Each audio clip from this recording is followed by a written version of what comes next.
You are listening to the FORSCOM Frontline, bringing you to our soldiers on the front lines of readiness. Hey everyone, and welcome to FORSCOM Frontline. I'm Jeannie, and I'm your host. Today I am joined by Command Sgt Major Shade Munday, who is the Senior Enlisted Leader for the U.S. Army Recruiting Command, located at Fort Knox, Kentucky. And he is joining me today so we can talk about recruiting. Welcome, Sergeant Major Munday. Thanks for taking the time to talk with me today. How are you doing on this fine day? Good. First I'd like to say thank you. For allowing me to come on the show and giving you a little update, a little down and dirty about Recruiting Command right now. Okay, I love it. So to start, just tell me a little bit more about yourself. How long have you been in the Army? Where are you originally from? That sort of thing. Just tell me a little bit about yourself. Well, I think first of all, we don't have enough time to really lay out the almost 30 plus years of service. So I'll give you the down and dirty of it. Okay. So I'm a third generation military. Grandfather served in World War II. My dad served in Vietnam. And then my stepdad actually served in Vietnam. So kind of like a 3.5 generation, I tell most people. Initially joined the military in the National Guard as a bridge crew member. And, in AIT, like so many other men and women out there, I was like, you know what? I think I want to go active duty. But like many others, my mom's like, nope, not going to happen. You're going to be the first one to go to college. You're going to go do this, do that. So I did go to college, and then I went to active duty. Originally born out in Eastern Washington, specifically Moses Lake, Washington. I know where that's at. I spent almost 10 years at JBLM. My husband's family is from Yakima, so I know Moses Lake very well. Yeah, so Moses Lake, lived on the old Air Force base there. Okay. My parents moved to Seattle, here and there throughout the thing. And then my mom remarried and we moved to the great state of South Dakota. Wonderful. I wouldn't say the greatest state, but it is a good state. Hey, my son goes to college in North Dakota, so I totally get it. Oh, wow. Really small world. You got Moses Lake, and then you got, we're at North Dakota. Grand Forks. Oh, Grand Forks. Yes. We were just visiting there about 6-7 months ago. Beautiful area. A little cold though. It is very cold. His campus, he's at UND. They shut down yesterday and will resume operations, I think, tonight at like 10 p.m. So, yeah, free school days, right? Yeah, wow. But so I joined the National Guard there in South Dakota, and I've been in about National Guard first, and then I've been serving for about 29 years active, a little over 29, and about 32 total service. Getting after military stuff, I guess. That's the only job I've known, really. Okay, so awesome. That's a little bit about me. I love it. Small world, right? Yeah, very, very, very, very small. Now you even know. I mean, if you know Moses Lake, and then if you know UND, I'm somewhere in the middle right there. There you go. Absolutely. So with your 30 plus years of experience, you've spent a lot of time in FORSCOM units, at every echelon. So you were most recently the Division Command Sergeant Major of 1st Cav. So you've been around soldiers a lot. And what are you taking from those jobs in FORSCOM, being down in the dirt with the soldiers and helping progress recruiting initiatives? So I think it's just one simple thing, and I know we'll talk more about it, but it's leadership. Okay. I think all those years, really it's leadership. Really bring the dynamics of taking care of people, because in a geographical dispersion like USAREC, 1,800 locations. It's really about how do you take care of people. So I think that's what I'm bringing. 1st Cav, great organization, but it's all in one installation, Fort Cavazos. So when I wanted to touch base, I just went down there and touched somebody.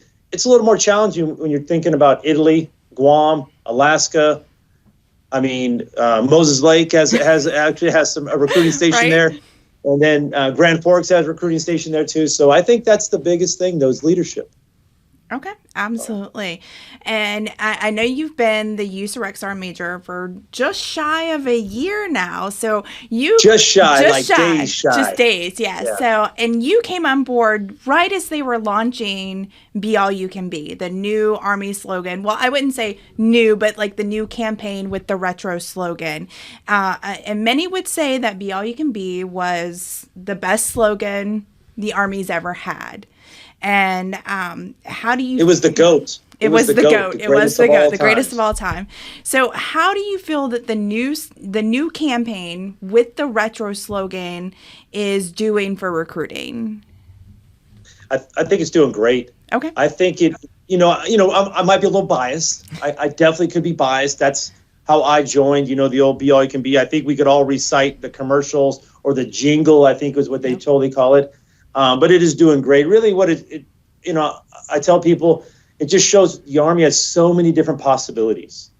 I talk to people every day about, the Army, and I think the Army is the true stepping stone. Yes, great. 30 years like myself, that's perfect. But not everyone's probably going to serve 30 years. But it is a great stepping stone to launch your career into the future, whatever you do. We have about 200 different MOSs out there. There's so many possibilities and opportunities that you could get after if you serve the military or serve the Army. I'm biased, real biased right now. Right. Serve the Army.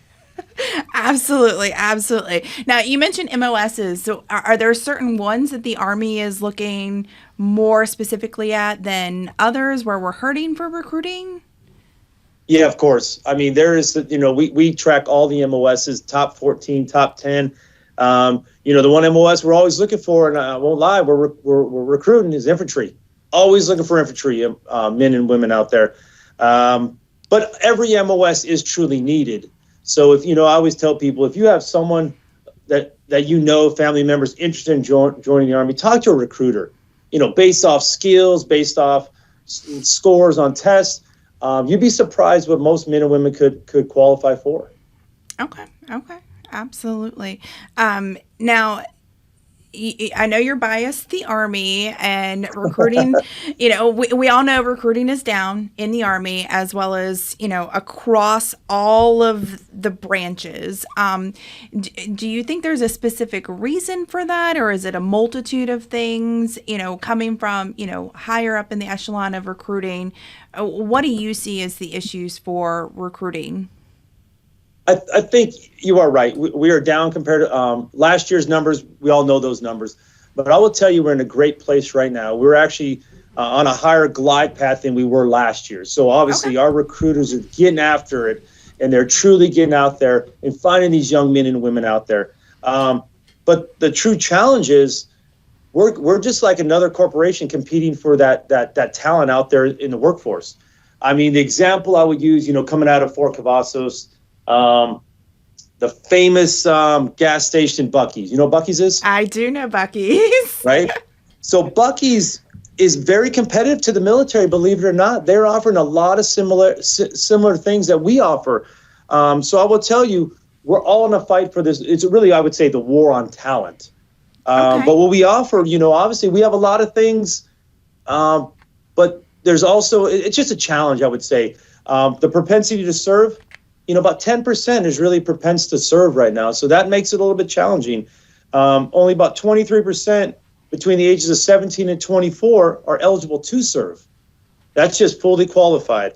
And then, the hard part for me, being in so long, 75% of our youth really have little or no knowledge about the Army. And I would tell you, when I think, of the third generation, my grandfather living in Moses Lake, the neighbor here served, the neighbor here served, the neighbor next across the street served. We don't see that as much, right? It was a different generation. It seemed like everyone served in World War II. That is why it's called the greatest generation. But I will tell you, there's a lot of men and women out there, and our recruiters are getting out there each and every day, finding those men and women and educating them to say, hey, here's an opportunity to serve your country and then start a path potentially to serve long-term or, move on to another field. Okay. Now, and then you use buzzwords like propensed and qualified. Yeah. And from my foxhole, I know what that means. I came from Yep. recruiting, so I understand Yep. that. But for the people who are watching right now, can you kind of explain what propensed and qualified means? Somebody who may not know anything about the Army, like what does that mean to them if they're going to talk to a recruiter? And they're, the recruiters are saying, oh, well, you're not qualified. What are those qualifications? Can you kind of expand on that just a little bit? Yeah, so you're going to get down to the weeds on this one, right? Qualified, right? I mean, and I won't go into full details, right? But qualified, I mean, you're talking age, you're talking high school graduate, and so forth like that. Potentially, you have things in your records, maybe some kind of drug charge or something like that. All that stuff has to do with qualifications. But I'll be honest, even the people that think they're not qualified could potentially be qualified. Okay. Right now, I mean, our organization, USAREC here, we have the waiver authority. And I tell everybody each and every day, like a great example, my niece lives out in St. Louis, blew her knee out 2 times in high school. And she's like, I don't think I could ever serve. I said, you never know. It might take another doctor's visit. It might take something else to prove that, hey, you could serve. But I will tell you, besides laying all the different things you qualify for those men and women out there to get out there and actually just say, hey, let's go talk to a recruiter. Okay. Fantastic. And I think that's what we need to do. I love it. Now, you've been in for a really long time, and not that long. Come on, not that long. Well, I can say my husband was in for 21 years. He's been retired for 5 years now, and I've seen the ebbs and flows of recruiting over the years. My grandfather I'm much like you, military brat. My grandfather was in the Army. My dad was in the Air Force. My stepdad was in the Marine Corps. Then I married Army, and his parents were both Marines. So I totally get it. And I've seen the ebbs and flows over the years with recruiting. We've gone up and down, up and down. Do you think that, kind of recruiting, you've mentioned the positive changes that we've seen, we're on the right glide path now. Do you think the recruiting that it's went down in the recent years, is this just an ebb and flow of the recruiting, of just in and out of the Army? Is that what we're seeing? I would say it's ebb and flows, of course, right? And I think if we look back at what we were talking about a little bit on the war on talent, I think it's everything. There's other things that affect, when a young man or woman wants to join the military.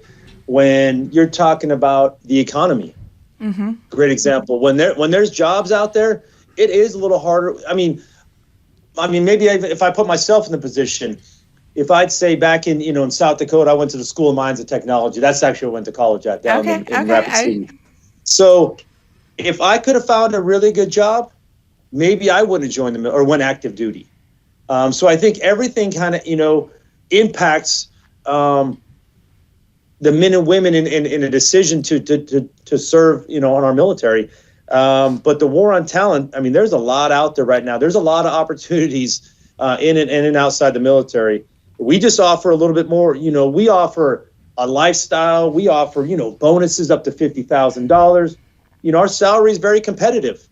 We offer, retirement plans, all those things. And I know you know this, but our young men and women out there sometimes don't know that. But then again, at 19, I don't know if I was really worried about, healthcare. I was worried about adventure. I was worried about how far can I get away from South Dakota, to be honest with you. I was same way. I was offered a full JRTC scholarship because I did 4 years JRTC in high school, and I couldn't commit the next 8 years of my life, 4 years to college and then 4 years in the Army. And at 18 years old, you're not looking at the next 8 years of your life. You're young. No. You just want to be free. So I 100% get it. And I don't think college is for everyone. That's why I'm encouraging my daughter to join the military right now. So I think you're spot on. I mean, because there's nothing wrong with enlisting for 2 to 3 years, or let's say 3 to 6. That is a great stepping stone. But as a parent with our kids, we all served. We think, hey, we know what's best for you. You got medical, and my daughter's like, I don't care about medical right now. So I think sometimes we get wrapped around the long game, but 3-year commitment. I mean, serving 3 years for the GI Bill. I mean, that is a pretty good gig. And Absolutely. if you're picking 11, if you want to go 11 X-ray, $50,000 bonus.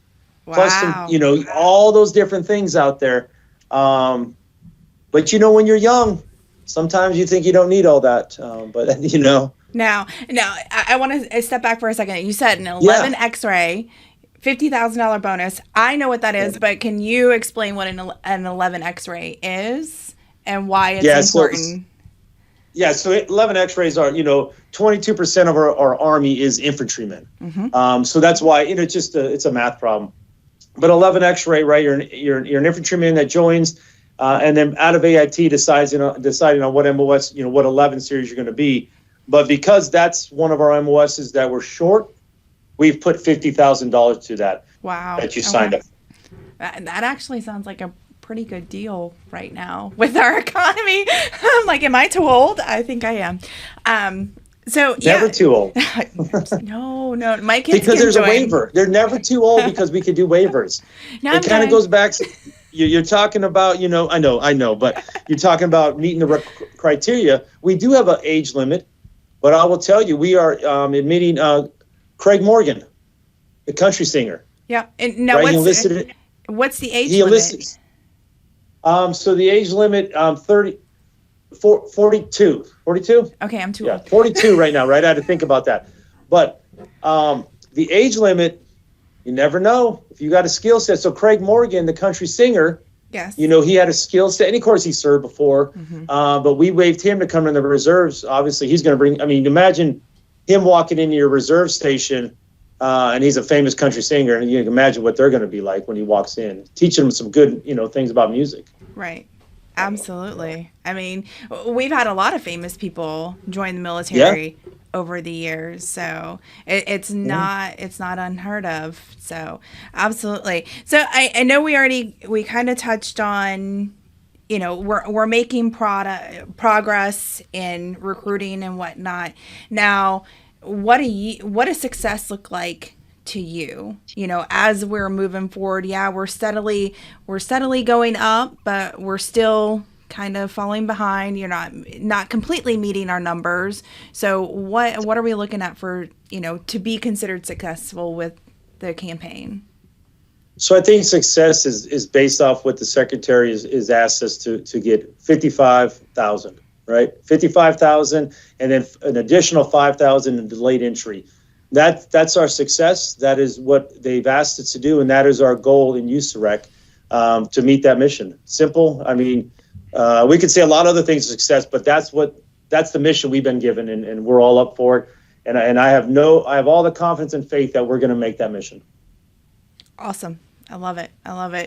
Now, we talked a lot about, you may not know we know what we're talking about, but the audience, some audience members might not know what we're talking about. So those who are listening that don't come from an Army background or even just a general military background, and I can tell you this, my daughter, like I said, her dad, 21 years in the Army, her grandparents, across all of the branches. She's 17 years old. She's a senior in high school.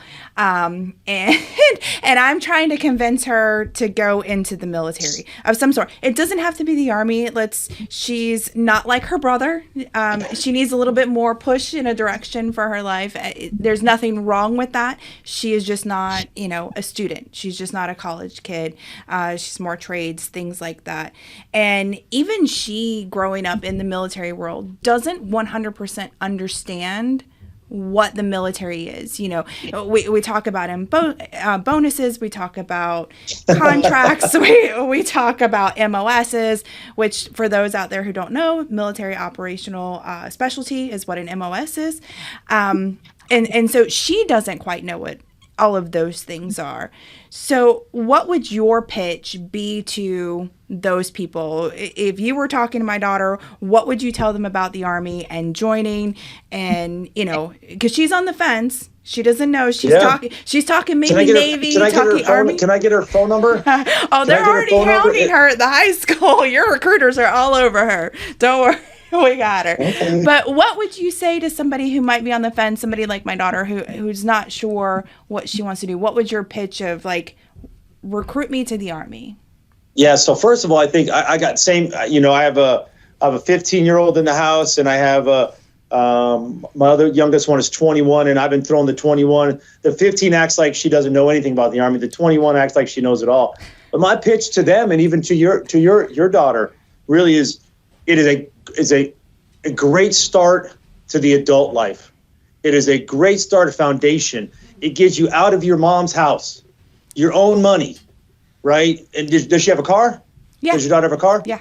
Okay, so she's got the car. You're probably paying for insurance. Yep. You're probably paying for all that cell stuff. phone, all of the things. So she is going to live the best life. She's going to drive away. She's going to enlist, and she's going to live on her own. But really, you know, and we're joking and everything, but it's to start a career.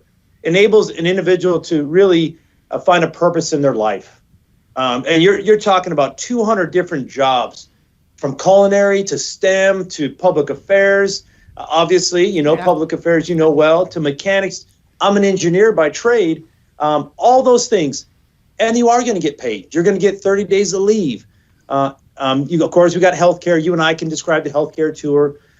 College tuition. You know, and I think that's one thing. She might not want college. I did go to college, but I didn't want it.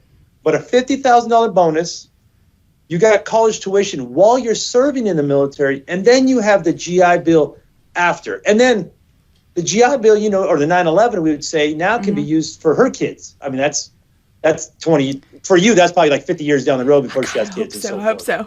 You know, but I think it's really the foundation of starting a career after you're leaving your mom and dad's house, and finding your freedoms and enjoying life and really experiencing life out on your own, away from you. Not in a bad way, you know what I mean? Yeah, not in a bad way. You gotta let them fly at some point. I mean, my son went to North Dakota. I live in North Carolina, and when he went off to college, we were living in Washington State. So he flew the coop. I see him once a year, maybe if we're lucky. How did he get there? Okay, scholarship? So, no, actually, so he has in-state tuition because of his dad, but he wanted to be a pilot, and UND has one of the best aviation programs outside of Embry-Riddle, and he wanted the college experience. So we did a couple of tours. We went to UND, took him to a hockey game, and he was sold. And he is in his 4th year at UND right now. So, and he loves it. He absolutely loves living in North Dakota. So, I'm happy for him. I see him once a year. This year will probably be twice because his sister graduates from high school. So I'm making him come home for that. But yeah, so he most kids don't do that though. They don't take that leap of faith and step that far off of the porch of mommy and daddy's houses. And I think the military does that for a lot of kids who want an adventure. So no, I think it's great advice. We were in the airport, Louisville Airport, the other day, and a kid walked up and said, "Thanks for your service." And he was an 18-year-old, no kids, no ties, no nothing. And we started talking and pitching him real quick. And you know, we asked him, you know, what do you like to do? He's like, I'm just an adventurous person. I'm like, oh, we have a job for that, right? Because that was the be all you could be about adventure, purpose of joining. And we contacted him, and I don't know what one of the recruiters locally is working and going forth with it. Absolutely. I think there's just a piece sometimes we need, as you're talking about your daughter, we need someone other than the parent to say, here's the benefits of joining the Army or the service. 100%. Because I got some friends, their kids do not serve in the Army and they're retired. And I said, if you just serve, that's still a win for us. Absolutely. So those are really all of the questions that I have for today. Do you have any final thoughts regarding recruiting before? I think I do. I think I do. I think what I want to share is really the recruiter surge. Okay. Right. So, you know, almost 8,000 true recruiters out there right now. We identified we were short about 1,000 recruiters based off of, you know, PCS, ETS, and so forth. But right now, we've since November, we've almost put 2,000 recruiters into the Army Recruiting College.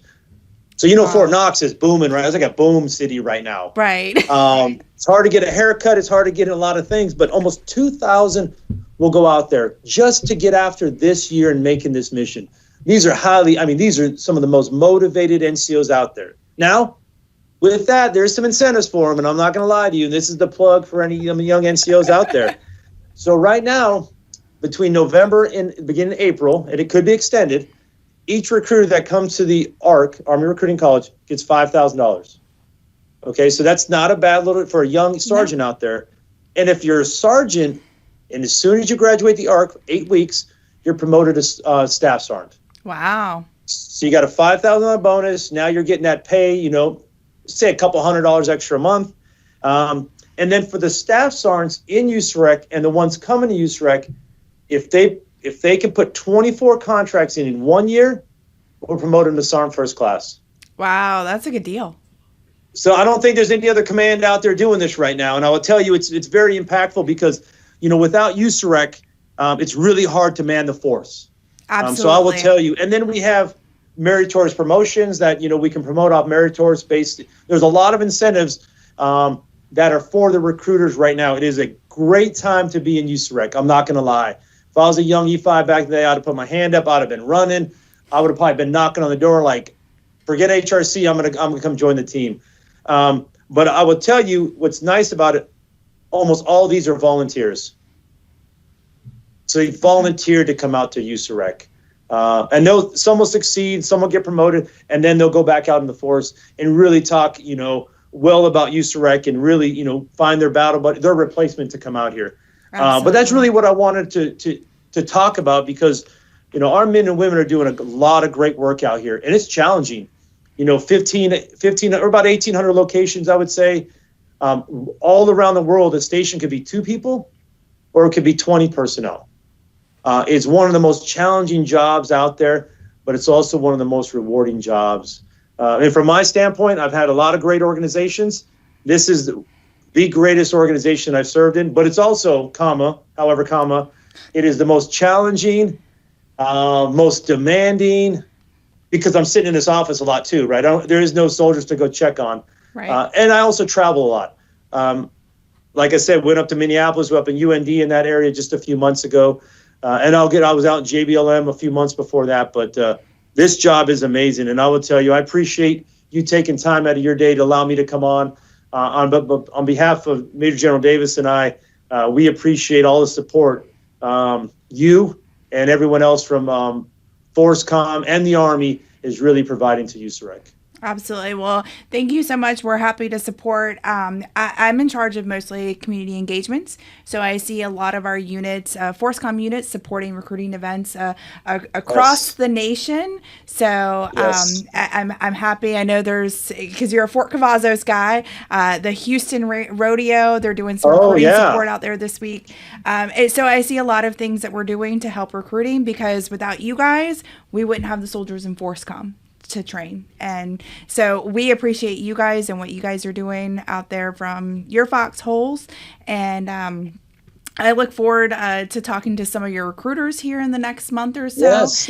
And I'm going to get down and dirty, kind of in the dirt with them, as General Pappas likes to say, and talk more about contracts and bonuses and qualifiers and propensity and all of that stuff. So I'm gonna get it down from the bottom level as to where if I were a high school student talking to a recruiter, I'm gonna talk to them. So I look forward to that. We're gonna give you some good recruiters. We're gonna give we recognize our top 13 recruiters every quarter in the Pentagon, but we also have our recruiter regular Army of the year, our recruiter AGR of the year, and then we have the station commander of the year. These are the middle that have really went above and beyond just the regular recruiter out there. I'm not saying anything's wrong, but this group, these men and women, I'm telling you, they're a whole nother level. So we'll make sure we get some of those out there to really educate the force. And I'm excited, and I do appreciate you bringing them on. Absolutely. Well, thank you so much, Sergeant Major Munday, everyone from U.S. Army Recruiting Command. We thank you and appreciate having you on today.